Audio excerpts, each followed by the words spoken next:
គោលគំនិតការកសាងសមត្ថភាពមួយសមត្ថភាពស្ថាប័នសម្រាប់ការផ្តល់សេវាប្រកបដោយនិរន្តរភាពតើស្ថាប័នសម្រាប់ការផ្តល់សេវាទឹកស្អាតការសម្អាតនិងអនាម័យជនបទប្រកបដោយនិរន្តរភាពត្រូវមានសមត្ថភាពដូចម្តេចចូលសរសេរឬនិយាយសារជាសំឡេងពីចម្លើយអ្នកនៅក្នុងប្រអប់ខាងក្រោមសមត្ថភាពស្ថាប័នសម្រាប់ការផ្តល់សេវាប្រកបដោយនិរន្តរភាពគឺផ្ដោតទៅលើ1ការយល់ដឹងពីតួនាទីនិងការទទួលខុសត្រូវរបស់ស្ថាប័ន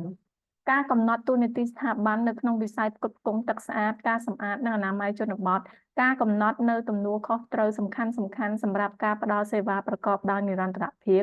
ចែករំលែកករណីសិក្សាស្តីពីការពង្រឹងសមត្ថភាពស្ថាប័នប្រកបដោយជោគជ័យ2រចនាសម្ព័ន្ធនិងឧបករណ៍សម្រាប់ការផ្តល់សេវាស្វែងយល់ពីរចនាសម្ព័ន្ធវិស័យផ្គត់ផ្គង់ទឹកស្អាតការសម្អាតនិងអនាម័យជនបទការណែនាំអំពីឧបករណ៍និងវិធីសាស្ត្រសម្រាប់ការផ្តល់សេវាប្រកបដោយប្រសិទ្ធភាព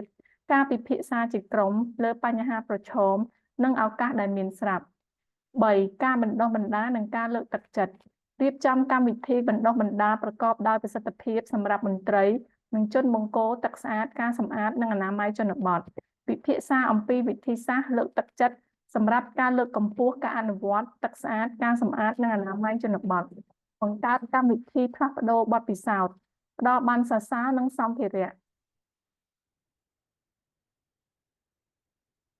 2យល់ដឹងអំពីសមត្ថភាពបុគ្គលសម្រាប់ការចូលរួមវិស័យផ្គត់ផ្គង់ទឹកស្អាតការសម្អាតនិងអនាម័យជនបទប្រកបដោយប្រសិទ្ធភាព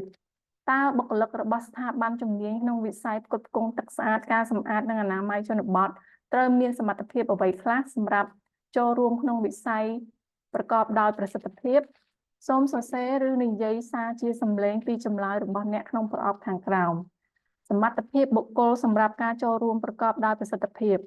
1ការចូលរួមក្នុងវិស័យផ្គត់ផ្គង់ទឹកស្អាតការសម្អាតនិងអនាម័យជនបទកំណត់តួនាទីបុគ្គលនៅក្នុងកម្មវិធីផ្គត់ផ្គង់ទឹកស្អាតការសម្អាតនិងអនាម័យជនបទកំណត់ជំនាញនិងចំណេះដឹងដែលត្រូវការសម្រាប់ការចូលរួមប្រកបដោយប្រសិទ្ធភាពចូលរួមសកម្មភាពការងារជាក្រុម2ការអប់រំអ្នកប្រើប្រាស់សេវាទឹកស្អាតការសម្អាតនិងអនាម័យជនបទ